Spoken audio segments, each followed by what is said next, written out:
దూసుకువస్తున్న భారీ వర్షాలు ఆంధ్రప్రదేశ్ అలాగే తెలంగాణ ప్రజలకు మంచి ఇంట్రెస్టింగ్ అప్డేట్తో మీ ముందుకు వస్తున్నాను. నేను మీ దివిసీమ వెదరమేల లంకేష్ని మాట్లాడుతున్నాను. మనం ఈ వీడియోలో జూలై 7వ తారీఖున అల్పపీడన ప్రభావం వల్ల మనకి ఎక్కడెక్కడ భారీ వర్షాలు నమోదవుతాయి, ఎక్కడెక్కడ మోస్తారు వర్షాలు నమోదవుతాయి అన్న దాని గురించి ఒకసారి వివరంగా చూద్దాం. ముందుగా ఈ వీడియోని ఎక్కడ స్కిప్ చేయకుండా చివరి వరకు చూస్తారని, అలాగే ఈ వీడియో కనుక నచ్చినట్లయితే లైక్, షేర్, కామెంట్ తప్పనిసరి. కొత్త వాళ్ళైతే మన ఛానల్ని సబ్స్క్రైబ్ చేయండి. అలాగే పక్కనే ఉన్నటువంటి బెల్ సింబల్ని క్లిక్ చేయండి. మనం చెప్పిన విధంగానే జూలై 5వ తారీఖున మనకి ఆంధ్రప్రదేశ్ అలాగే తెలంగాణ రాష్ట్రంలో ఆకాశం మేఘావృతమై ఉంటుందని చెప్పడం జరిగింది.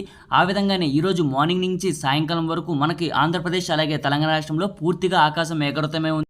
మధ్యాహ్నం సమయంలో అక్కడక్కడ మాత్రమే జల్లుల వర్షాలు అనేవి నమోదవడం జరిగింది.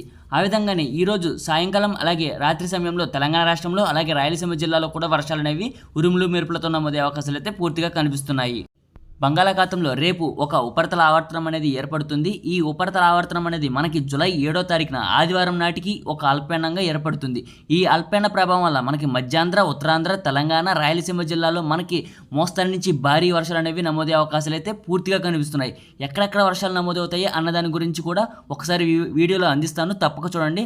అలాగే రేపటి వాతావరణ విషయానికి వస్తే రేపు మనకి తెలంగాణ అలాగే రాయలసీమ జిల్లాలో వర్షాలు అనేవి కొనసాగుతున్నాయి. ఈ వర్షాలు అనేవి మనకి రేపు తెల్లవారుజామున సమయానికి మనకి కృష్ణా, గుంటూరు, బాపట్ల, ప్రకాశం, విజయవాడ, ఏలూరు ఈ జిల్లాలోకి వర్షాలు అనేవి విస్తరిస్తాయి. కాబట్టి ఈ వర్షాలు అనేవి రేపు తెల్లవారుజామున సమయంలో మనం అక్కడక్కడ మాత్రమే వర్షాలను చూస్తాం.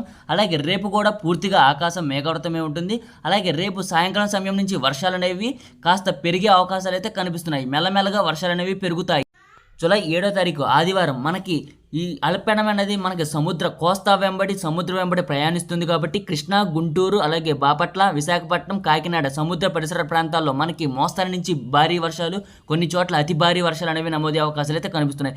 ఎందుకంటే ఈ అల్పపీడనం అనేది మనకి విశాఖపట్నానికి అలాగే భువనేశ్వర్కి మధ్యన ఉంది. కాబట్టి మనకి వర్షాల జోరు అనేది పెరుగుతుంది. మనకి ఈ రోజు నుంచి జూలై 9వ తారీఖు వరకు మనకి సూర్యుడు అనేది కనిపించడు. అలాగే చల్లటి వాతావరణం అనేది కొనసాగుతుంది. అలాగే వర్షాల జోరు అనేది పెరుగుతుంది. మనకి ఈ అల్పపీడనం అనేది కోస్తా వెంబడి ప్రయాణిస్తుంది. కాబట్టి అసలైన వర్షాలు అనేవి జూలై 7, 8, 9వ తేదీలో నమోదే అవకాశాలు అయితే కనిపిస్తున్నాయి. ఎక్కడెక్కడ మనకి వర్షాలు అనేవి నమోదవుతాయో ఒకసారి క్లియర్గా చూద్దాం.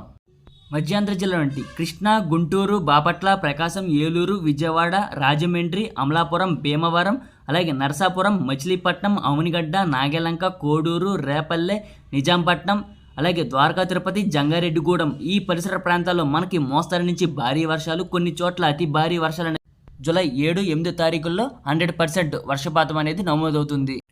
ఉత్తరాంధ్ర జిల్లా నుండి విశాఖపట్నం, విజయనగరం, కాకినాడ, శ్రీకాకుళం, అనకాపల్లి, పార్వతీపురం, మన్యం జిల్లా, అల్లూరి సీతారామరాజు జిల్లా, కోనసీమ, తుని, యానం, రంపచోడవరం, సోంపేట, టెక్కలి, పలాస, బొబ్బిలి, పాలకొండ, రాజం, గజపతి నగరం, చింతలవలస ఈ భాగాల్లో మనకి మోస్తరు నుంచి భారీ వర్షాలు అనేవి నమోదే అవకాశాలు అయితే పూర్తిగా కనిపిస్తున్నాయి. అలాగే తెలంగాణ రాష్ట్రంలోని వికారాబాద్, సంగారెడ్డి, కామారెడ్డి, నిజామాబాద్, మెదక్, మేడ్చల్, మల్కాజ్గిరి, జోగులాంబ, గద్వాల్ జిల్లా ఈ జిల్లాలో కూడా మనకి మోస్తరు నుంచి భారీ వర్షాలు అనేవి నమోదవుతాయి. అలాగే ఆదిలాబాద్, ఆసిఫాబాద్, మంచిర్యాల, పెద్దపల్లి, జయశంకర్, భూపాల్పల్లి, రాజన్న, సిరిసిల్ల, మంచిర్యాల, సిద్దిపేట, వరంగల్, మెదక్, ఖమ్మం, భద్రాద్రి కొత్తగూడెం, మలుగు, నల్గొండ, యాదాద్రి, భువనగిరి ఈ జిల్లాలో కూడా మనకి మోస్తరు నుంచి భారీ వర్షాలు అనేవి కొన్ని చోట్ల నమోదవుతాయి. కొన్ని చోట్ల అతి భారీ వర్షాలు అనేవి నమోదే అవకాశాలు అయితే పూర్తిగా కనిపిస్తున్నాయి.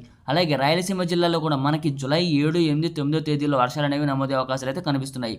ఈ వర్షాలు అనేవి తిరుపతి, చిత్తూరు, అన్నమయ్య, సత్యసాయి, కడప, కర్నూలు, నంద్యాల ఈ జిల్లాలో కూడా మనకి మోస్తరు నుంచి భారీ వర్షాలు నమోదే అవకాశాలు అయితే పూర్తిగా కనిపిస్తున్నాయి.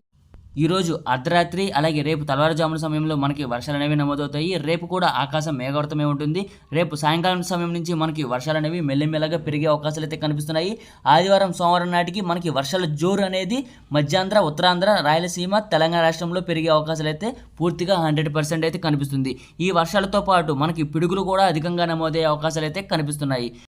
ఈ అల్పపీడన ప్రభావం వల్ల మనకి రానున్న 2 రోజుల పాటు మోస్తరు నుంచి భారీ వర్షాలు అనేవి నాన్ స్టాప్గా కురిసే అవకాశాలు అయితే కనిపిస్తున్నాయి. ఎప్పటికప్పుడు వాతావరణ సమాచారాన్ని యూట్యూబ్ ఛానల్లో అందిస్తాను. అలాగే ఎక్కడెక్కడ వర్షాలు పడుతున్నాయి అన్న దాని గురించి కూడా యూట్యూబ్ కమ్యూనిటీలో పోస్ట్ ఇవ్వడం అనేది జరుగుతుంది. అలాగే మనకి రానున్న రోజుల్లో వాతావరణ పరిస్థితులు ఏ విధంగా నమోదవుతాయి అన్న దాని గురించి కూడా రేపటి వాతావరణ విషయంలో మనం వీడియో అనేది తప్పకుండా అందజేస్తాను. అలాగే జూన్, జూలై, ఆగస్ట్ అంటే మనకి అల్పపీడనాలు, వాయుగుండాలు, తుఫాన్లు అనేవి ఏర్పడతాయి. మనకి ప్రస్తుతం ఈ అల్పపీడన ప్రభావం వల్ల మనకి వర్షాలు అనేవి ఎక్కువగా నమోదవుతున్నాయి కాబట్టి మనకి కృష్ణా, గోదావరి వరద ప్రవాహం అనేది ఉద్రిక్తంగా పెరిగే అవకాశాలు అయితే కనిపిస్తున్నాయి. మనకి దివిసీమ వాసులు, దిగువన ఉన్న ప్రాంత వాసులు మనకి కాస్త జాగ్రత్త అనేది వహించండి. ఎందుకంటే వరద వచ్చే ప్రవాహం అనేది ఎక్కువగా నమోదవుతుంది కాబట్టి కాస్త జాగ్రత్త అనేది వహించండి. అలాగే ఈ వీడియో కనుక నచ్చినట్లయితే లైక్, షేర్, కామెంట్ తప్పనిసరి. కొత్త వాళ్ళైతే మన ఛానల్ని సబ్స్క్రైబ్ చేయండి వాతావరణ అప్డేట్స్ కోసం. Thanks for watching this video.